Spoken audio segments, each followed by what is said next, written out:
نحمدہ و نصلی علی رسولہ الکریم اما بعد، آج یہ مناظرہ عقیدہ حیات النبی پر ہے۔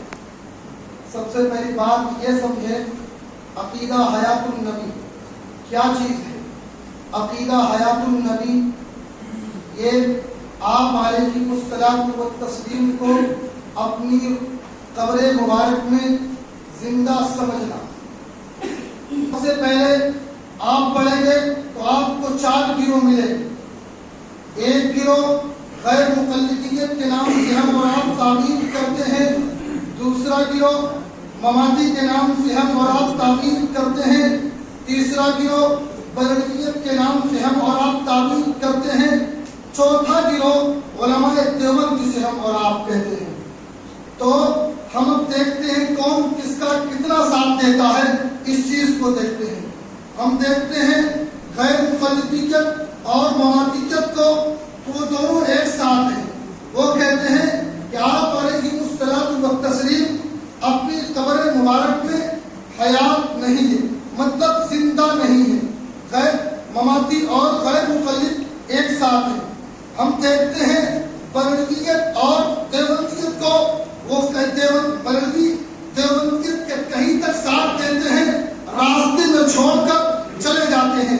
وہ قبر مبارک میں زندہ ہیں، لیکن وہ زائد یہ بات کر دیتے ہیں کہ آپ علیہ الصلوۃ والسلام کی قبر میں ان کے سامنے ان کے لیے ان کا حالات کو بھی پیش کیا جاتا ہے۔ وہ مزید اس بات کا اضافہ کر دیتے ہیں۔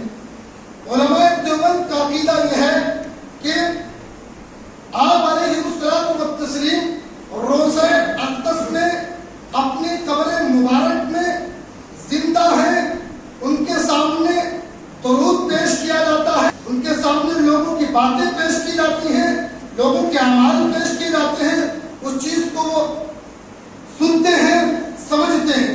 یہ علماء دیوبند کا عقیدہ ہے۔ اب سوال یہاں پر آج کا مناظرہ طے پایا ہے دیوبندی اور مماتی کا ہے۔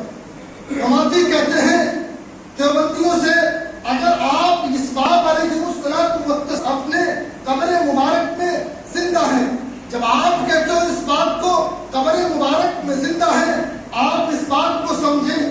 مماتی کہتے ہیں اگر کسی شخص کو ایک کمرے میں بند کر دیا جائے، ایک کمرے کے اندر بند کر دیا جائے اور چاروں طرف سے لائٹیں اور ساتھ جانے کا راستہ نہ رہے تو اس شخص کی دم گھٹ جائے گی۔ وہ اس بات کا ایسے کرتے ہیں۔ تو علماء دیوبند اس کا پہلے ایک عقلی جواب دیتے ہیں، پھر ایک تحقیقی جواب دیتے ہیں۔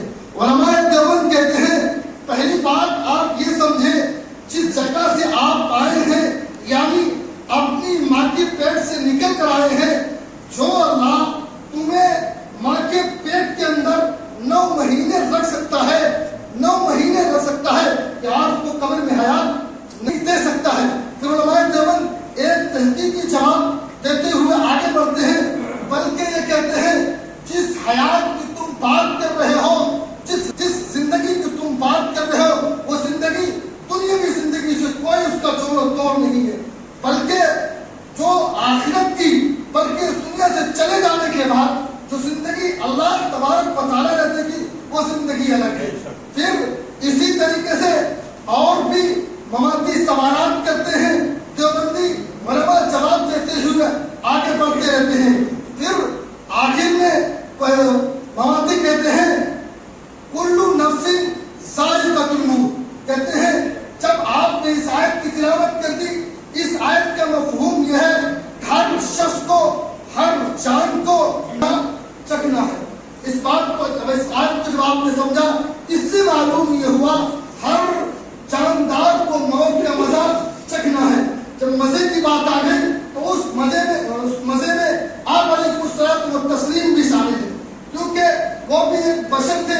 جب آپ بشر زندہ اپنے قبر مبارک میں نہیں ہے، اس کا جواب قرآن مجید میں بل احیاء ولکن لا تشعرون، اس آیت سے یہ معلوم ہوا کہ جب شہداء کے بارے میں یہ بات ثابت ہے، جب شہداء اپنی قبر مبارک ہے، نبی تو اس سے بڑھ چڑھ کر ہیں، انبیاء تو اس سے بالا تر ہیں، اوپر کے ہیں۔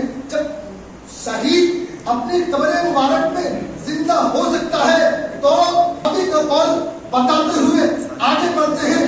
ایک وقت آیا حضرت ابوبکر صدیق رضی اللہ تعالیٰ عنہ کا جب آخری وقت تھا, صحابہ اکرام کو بلایا اور کہا, وصیت کی, اے صحابہ اس بات کو سمجھنا, جب میرا انتقال ہو جائے, میں دنیا سے چلا جاؤں, تو جا کر ہمارے جنازے کو آپ علیہ السلام کی قبر کے سامنے رکھ دینا. آپ علیہ السلام کی قبر کے سامنے جا کر رکھ دینا. اگر وہاں سے آواز آئے تو مجھے دفن کر دینا, اگر وہاں سے آواز نہ آئے تو مجھے لے کر چلے آنا, پھر جا کر کسی عام قبرستان میں دفن کر دینا. تو صحابہ کرام نے ایسے ہی کیا, لے جا کر قبر پر رکھا. پھر اوپر سے آواز آئی کہ میرے ساتھی کو, میرے دوست کو یہی دفن کر دو. اس سے بھی معلوم ہوتا ہے کہ نبی علیہ الصلوۃ والتسلیم اپنے قبر میں زندہ ہے. پھر مماتی اسی طریقے سے سوال اور اٹھاتے ہیں, علماء دیوبند جواب دیتے رہتے ہیں اور آگے بھی دیتے رہیں گے. بات یہاں پر یہ کرنا ہے, مسئلہ یہ ہے کہ آپ علیہ الصلوۃ والتسلیم اپنی قبر مبارک میں زندہ ہے یا مردہ ہے. تو علماء دیوبند کا عقیدہ ہے کہ آپ علیہ الصلوۃ والتسلیم زندہ ہے. علماء ممات کا کہنا یہ ہے کہ آپ علیہ الصلوۃ والتسلیم اپنی قبر میں زندہ نہیں ہے. باقی